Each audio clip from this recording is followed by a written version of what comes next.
Bueno, continuando con la materia de ciudadanía, chicos, vamos a ver o a continuar viendo en este caso las ventajas de la democracia deliberativa y una mayor capacidad en lo que respecta a la expresión social. Ya estamos cerca de terminar este tema de lo que es la democracia y todo eso para ingresar a un nuevo. Creo que nos faltan dos temas, ingresamos a un nuevo módulo para la materia de ciudadanía. Profe, ¿Qué tal? Dígame. buenas tardes, profe. Recién llego. No me pudieron vacunar porque ya se acabaron todas, entonces ya me dejaron para el martes. Oh, ya, listo. Ya, Ajá, claro, no hay ya, problema. ok, profe. Listo, gracias. Ya.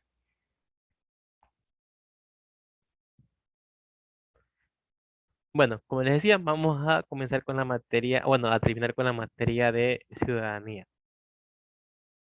En este caso, tenemos que los seres humanos tomamos decisiones todo el tiempo.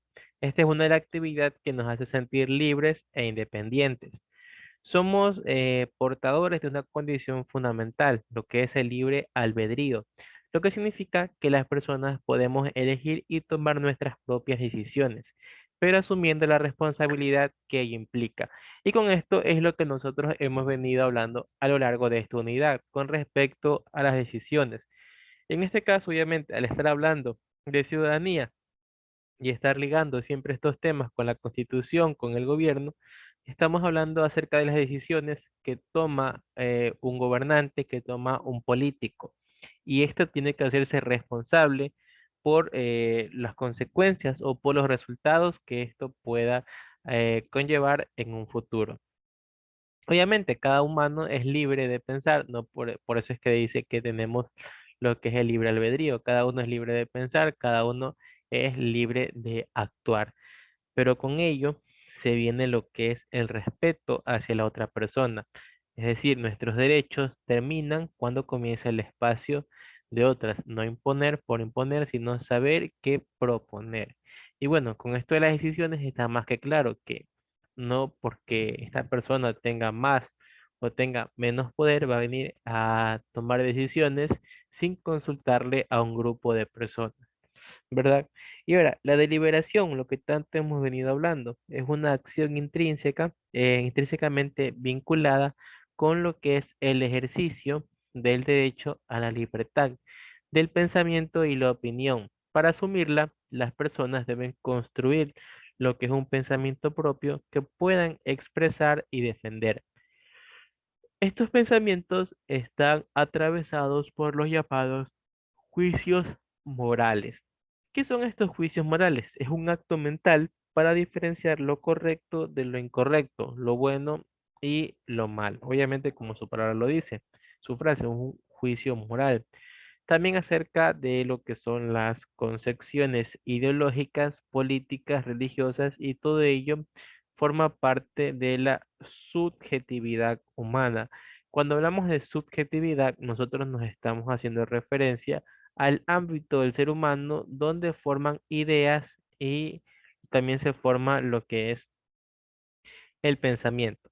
Los problemas sociales o también problemas políticos que se presentan en una sociedad no siempre son fáciles de entender.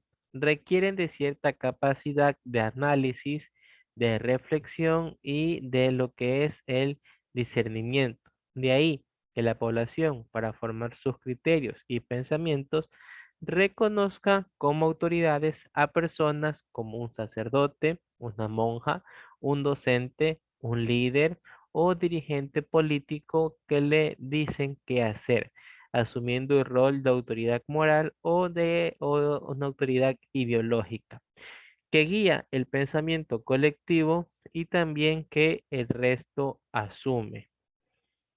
Ahora, ¿cuáles son las dificultades en este caso del acto deliberativo? Bueno, la deliberación, por otro lado, implica que las personas participen con ideas en un proceso de diálogo, en el que aprendan, construyan saberes, donde el problema está en cómo se forman estas ideas. Por otro lado, los medios de comunicación cumplen un rol fundamental en esto. Por ser los mecanismos de mayor acceso y aceptación por la población, Algunos de ellos presentan al público lo que es un problema de una determinada manera, procurando llamar la atención sobre los aspectos, ocultando o ignorando otros, generando así la Información parcializada o también información incompleta. Esta es la información que llega a la mayoría de, en este caso, la población. Por otro lado, tenemos a los líderes políticos, los cuales utilizan los medios de comunicación para que estos lo utilizan para expresar sus ideas y generar adhesiones a su pensamiento. En las redes sociales, en este caso, llámese Facebook, Instagram, Twitter, TikTok, la gente común expresa su opinión sobre un determinado tema, incidiendo en el pensamiento de los demás. Adicionalmente, los centros educativos son espacios donde se construye el pensamiento desde enfoques teóricos y científicos que permiten comprender las causas del problema o fenómenos, sus manifestaciones, sus consecuencias, su presencia en el tiempo y sus posibles vías de solución. Todo esto para que el ser humano vaya a su vez creando lo que es el pensamiento crítico, vaya generando lo que es también su pensamiento lógico. Asimismo, vaya poco a poco creciendo y teniendo mejores argumentos con respecto a los diferentes temas los cuales estos estén tratando. Bueno, así son los actos deliberativos que deben incluir a una población diversa que posee niveles de comprensión de la realidad que van desde el desconocimiento de un tema hasta el dominio de este. El arte de la deliberación explica, en este caso, o se implica a la exposición y el análisis de que todas las ideas surjan para la creación de un pensamiento propio que permita a la población tomar lo que son las decisiones. Una de las ventajas de la democracia deliberativa es que permite que todos los sectores sociales se expresen de forma libre, lo cual promueve una mayor capacidad de expresión social. A la par, se debe lo que es fomentar una cultura de paz cimentada en la tolerancia, el respeto, en este caso a lo diverso, para evitar lo que es el conflicto y lograr la aceptación de la diferencia. Obviamente, creciendo en este ámbito, las sociedades podrían evolucionar, porque ya no existirían tales conflictos como los de discriminación o diferentes conflictos cuando una persona es diversa a otra. A ver,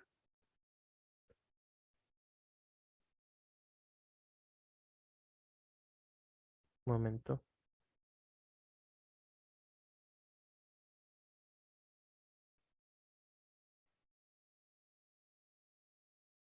Bueno, disculpen, estaba respondiendo un mensaje.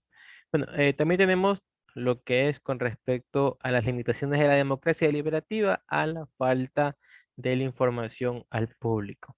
Ustedes saben que muchas veces lo que es el público no recibe toda la información correspondiente debido a diferentes circunstancias. Todo esto implica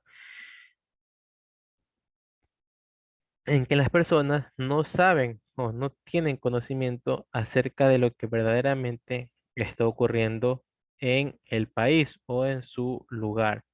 ¿Por qué ocurre esto? Bueno, esto ocurre para, en primer lugar, los políticos seguir con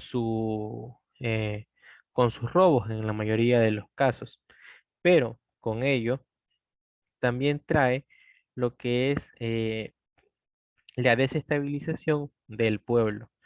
Es por eso que se entiende que el filósofo alemán plantea que un sistema político es legítimo, no solo cuando la población lo cree, sino cuando tiene argumentos de respaldo en ese sistema, lo que supone superar la actividad pasiva de la ciudadanía por medio de la participación en actos públicos de deliberación, diálogo, debate y con objetivos de llegar a lo que son los consensos. Además, se asigna un poder central al pueblo como actor fundamental para el sostenimiento de un proceso político en oposición a otros pensadores, el cual se sostenían que el gobierno y la burocracia deberían, un momento, deberían intervenir en todos los temas por tener conocimientos científicos y técnicos que no tiene la población, solo se retrasaría la toma de decisiones. También se cuestiona esto y se plantea que un grupo pequeño no puede decidir por la mayoría, pues es la participación ciudadana en los actos deliberativos lo que legitima las decisiones. Varios casos han habido en el Ecuador en los cuales se ha tenido que ir a elecciones para que, para ver en este caso qué acciones se pueden tomar. Váyase, la mayoría de estas votaciones son los del famoso sí y no, ¿verdad? Que ustedes, algunos de ustedes han de haber estado presentes o han de haber votado por esto, ¿verdad? Los sí y no son cuando los políticos no llegan a un consenso, por lo tanto, esta nueva ley, esta nueva política puede llegar a traer conflictos en la sociedad. Es por ello que lo que optan por hacer es que el pueblo termine decidiendo. Porque si ellos llegan a decidir y lo que ellos decidan va a perjudicar en mayor o en gran medida o menor medida al pueblo, van a tener problemas que van a querer sacarlos, que sí, que son malos, todo eso. Entonces, ¿qué hacen ellos? Le dejan lo que es la decisión al pueblo. Y el pueblo es aquel que se va a encargar de decir, ¿sabes qué? Esto está bien, esto está mal. Bueno, ya saben ustedes, le pasan lo que es la bolita al pueblo para que pueda decidir. Y como lo dicen, no todas las personas tenemos la conciencia, en este caso política o científica, de lo que se va a decidir. Es por ello que en algunos casos no se debería tomar en cuenta a lo que es el pueblo, pero para que no hayan conflictos mucho mayores, se toman en cuenta y se toman sus diferentes correctivos. En este caso, tomando a lo que es las elecciones para algo que no se esté o algo que no esté bien planteado, por así decirlo.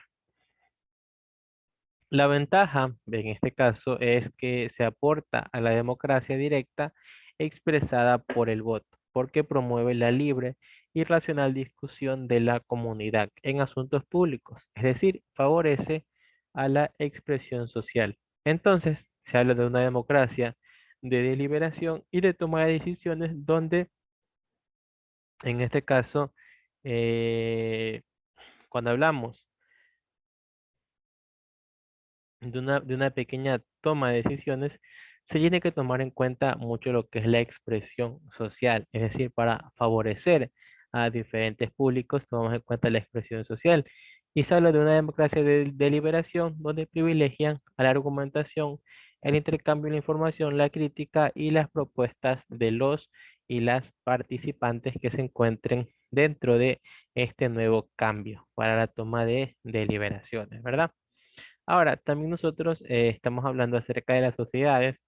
Todos sabemos que una sociedad es muy diversa y hay grupos que defienden sus intereses y que en el acto deliberativo tratarán de imponer sus criterios. Entonces, la deliberación no es armonizada, no es la armonización de intereses particulares, sino la construcción de intereses comunes que permitan alcanzar consensos legítimos.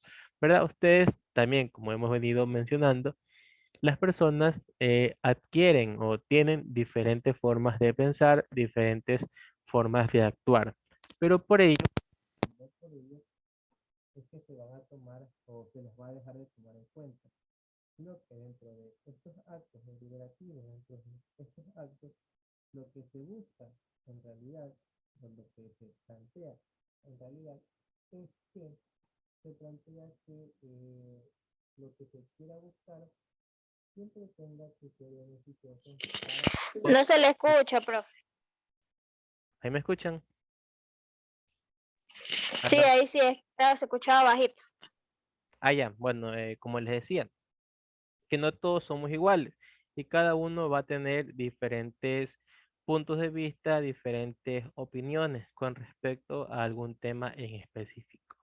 Por ello, en estas deliberaciones no se busque, su finalidad no es tener todas las opiniones de todas las personas en cuenta, sino que de todas esas opiniones buscar lo que se encuentra en común. Y al encontrar lo que se encuentra en común, podemos hacer o llegar a un consenso, ¿verdad? Un consenso para alcanzar, en este caso, los intereses.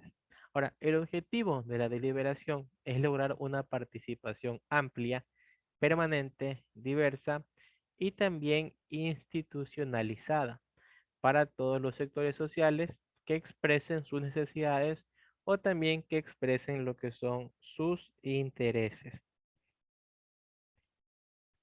Como resultado de la participación de la población en actos deliberativos, se obtienen sugerencias o soluciones prácticas que pueden adoptar las autoridades. Así se fortalece la autonomía, la autorrealización y el autogobierno del pueblo y en este caso, democratizan los procesos de toma de decisiones públicas. Un autogobierno es la realización de la voluntad popular como el procedimiento. Entonces estamos viendo que muchas veces, así como puede ser malo que el pueblo elija, el pueblo también puede dar soluciones prácticas a lo que los políticos vienen pensando y no le encuentran una solución adecuada. Entonces el pueblo, en su pensamiento lógico, en su pensamiento empírico, puede dar soluciones que los gobernantes, los políticos, los pueden adaptar a sus campañas, los pueden adaptar a la forma en la cual ellos realizan sus diferentes labores. Es por eso que es muy importante, y es el nuevo tema, acerca de la importancia del acceso a la información. Para lograr una democracia así, el acceso a la deliberación debe ser equitativo, sin ninguna discriminación ni coerción, pero especialmente debe ser de un acceso, en este caso, informando donde es necesario que la ciudadanía maneje la información sobre temas de interés común. la protección del ambiente, la paz, los derechos de las minorías, entre muchos otros. De esta manera, la población supera sus intereses particulares y apuesta por intereses colectivos, ejerce una ciudadanía amplia, disminuye las desigualdades y reconoce el pluralismo social y cultural. La falta de acceso a la información genera el desinterés de la población de participar y produce una cultura pasiva, apática, sumisión, desvalorización personal y colectiva y un descontento del poder popular, que es como nosotros vivimos en la política. Nosotros somos apáticos de ellos, tenemos una cultura pasiva, sumisión, tenemos una desvalorización. Todo esto porque políticos anteriores no han permitido que el pueblo tenga esa deliberación pública, que tenga ese poder de decisión, de sentir que ellos son parte también del cambio. Es por esto que es importante tener acceso a la información. Se pueden lograr grandes cosas incluso sin tener un conocimiento adecuado, tanto de leyes o de cualquier otro tipo de conocimiento con respecto a la política. Y bueno, ahora vamos a pasar a lo que es, en este caso, la nueva unidad, que es acerca de la democracia y la construcción de un Estado plurinacional. Ahora, la plurinacionalidad y sus aportes a la cultura nacional. Cuando hablamos de la diversidad cultural, nosotros nos referimos a las múltiples formas, en este caso a las múltiples formas de expresar nuestra propia cultura, que dentro de un mismo territorio tiene cada uno de los grupos humanos que ahí conviven. Esta condición se concreta en lenguaje, tradiciones, costumbres, en códigos de relación, en cosmovisión, creencias religiosas, fiestas, artes, juegos y otros elementos que conforman la identidad cultural. Esto de cosmovisión es una forma que tiene un colectivo de ver el mundo. La historia de colonización del país da cuenta cómo grupos han vivido en condiciones de exclusión, discriminación, marginalidad y desigualdad, lo que ha impedido el desarrollo de sus derechos a la participación en la vida política de la nación ecuatoriana. Actualmente, la Constitución garantiza sus derechos individuales y colectivos como pueblos, lo que significa su pleno desarrollo con base, en este caso, en su cosmovisión y cultura. Estos logros han sido consecuencia de luchas históricas que promovieran su visualización hasta el punto en el que hoy el Estado ecuatoriano, a partir de la Constitución de 2008, adquiere la denominación de Estado de Derechos y reconoce la plurinacionalidad en el país, aceptando y valorando con total respeto una gran diversidad cultural y también una gran diversidad étnica. Ecuador, un país plurinacional e intercultural. En el Ecuador existen 18 pueblos y 14 nacionalidades indígenas y afrodescendientes que habitan entre la costa, la sierra y la Amazonía, a lo que se suman grupos de mestizos, blancos y extranjeros portadores de las culturas de sus países de origen, más los aportes de diversos grupos sociales que han creado sus propias manifestaciones culturales. El Estado ecuatoriano busca enriquecer la democracia a través de la descolonización de la cultura. Por lo tanto, protege, recupera y conserva la riqueza cultural del país que proviene de la diversidad de su población. Como lo vemos, el Estado plurinacional e intercultural. Con respecto a lo plurinacional, es un principio político el cual garantiza todos los derechos humanos a las personas de las naciones, de las nacionalidades existentes en el país. Intercultural. Esta es la relación que se establece entre las diferentes personas y grupos culturales en igualdad de condiciones. En Ecuador, el levantamiento indígena del año 1990 permitió descubrir a los indígenas como actores fundamentales, como entre comillas, el otro, que existen que tienen diferencias y derechos fundamentales como un actor político, el cual debe participar en la toma de decisiones sobre el destino del país, puesto que debieron pasar varios años para que la Constitución del 2008 reconociera la existencia de la diversidad cultural y que desvirtuara a la cultura occidental como la única válida. Al ser Ecuador un territorio de paz, la interculturalidad convoca a la convivencia armónica entre personas diferentes, donde el principio superior es el respeto a lo diverso. La ciudadanía ecuatoriana constituye el vínculo fundamental que une a los habitantes del Ecuador y que garantiza la igualdad de derechos y oportunidades para todos y también para todas. Ahora, con respecto a los fundamentos sociales en el Ecuador, tenemos a lo indígena. La conquista de América puede ser entendida como el encuentro entre dos mundos, o desde otra postura, la superposición de un mundo sobre otro. Cuando los europeos llegaron a América, trajeron consigo la cultura occidental, con todos sus elementos de identidad cultural, los cuales son idiomas, creencias, tradiciones, hábitos, saberes, religión, además de sus formas de producción feudales y sus formas aristocráticas de gobierno. Y bueno, al llegar a América, los europeos se encontraron con pueblos portadores de saberes, de culturas, formas de vida, organización económica, social, política, todas ellas propias, así como la espiritualidad. Perdón, estos pueblos habían alcanzado un nivel de desarrollo particular. El afán de dominio y la acumulación de riquezas determinó que los conquistadores sometieran a los nativos al punto de provocar su extinción, como el caso de los pueblos de Norteamérica a mano de los ingleses, o los pueblos caribeños por parte de quién, por parte de los españoles, quienes juntos con los portugueses y franceses sometieron a los indígenas del resto del continente al trabajo forzado y a las condiciones de explotación y servidumbre.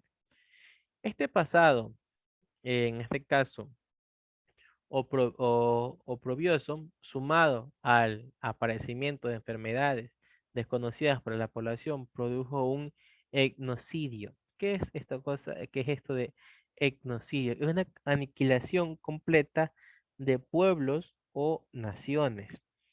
Los que sobrevivieron debieron adaptarse a los poderosos y que aprender una cultura nueva y una religión y aceptar el maltrato y perder sus elementos autóctonos para adquirir lo que son los ajenos.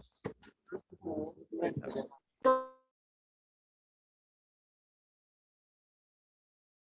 ya.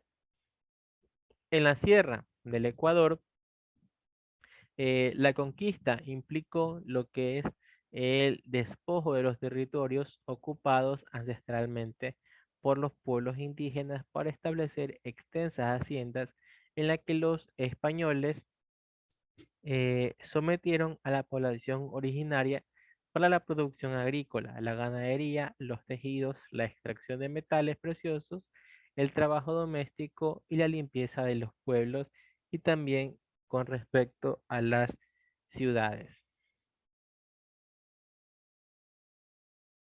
También algunas poblaciones indígenas de la costa fueron sometidas enseguida y otras más tarde. En la Amazonía, los pueblos originarios no fueron sometidos, aunque tuvieron contacto con misioneros. Los pueblos indígenas de la sierra conservaron algo de sus tierras ubicadas en los páramos, en donde funcionaban la forma de vida comunitaria basada en la reciprocidad. Tenían sus propias formas de gobierno, sus leyes, festividades, ritos, a los que se les han incorporado variantes por el influjo de la cultura occidental como tal. A ver, un momento. Ya, entonces, luego de 500 años de sometimiento y de resistencia a la dominación, hoy los indígenas han alcanzado un rol protagónico en la sociedad, logrando el reconocimiento de su existencia como pueblo o nacionalidades y recibiendo con ello de los gobiernos la titularidad del territorio donde se asientan y el derecho de su autodeterminación mientras sus formas, mediante sus formas de gobierno y también lo que es su cultura. Los pueblos y nacionalidades indígenas han subsistido en el tiempo, preservando ciertos elementos de su identidad cultural pese al influjo de la cultura occidental impuesto desde el proceso de conquista. Hoy su cultura ha sido reconocida como base de identidad nacional, por tanto se encuentra protegida. Ahora, con respecto a los fundamentos sociales del Ecuador, tenemos a lo mestizo. El mestizaje es un proceso que se produjo a la par de la conquista y también de la colonización de América, que conquistó el cruce sanguíneo entre blancos europeos y también de sus descendientes. Y los indígenas, la formación de este vínculo se dio a través de matrimonios, en pocos casos, como una estrategia para adquirir tierras o poder sobre el pueblo. Así se casaron españoles con hija de los caciques. Pero en la mayoría de los casos, las uniones sanguíneas fueron producto de violación a las mujeres indígenas. Hubo muchos mestizajes que nacieron de la unión de españoles con indias y que luego fueron abandonadas por sus padres. Se criaron con sus madres indias viviendo en la pobreza. Un momento. Viviendo lo que es en la pobreza. Un momento, chicos. Un momentito.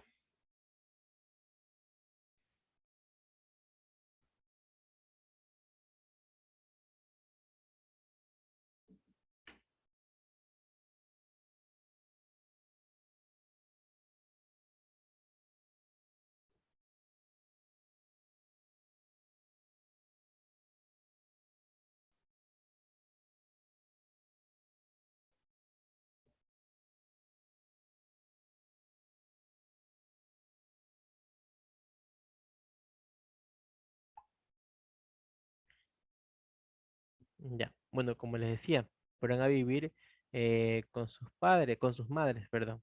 Y bueno, a estos hijos se los llamaba bastardos legítimos. Unos pocos, los hijos legítimos reconocidos, pudieron acceder a otras condiciones de vida.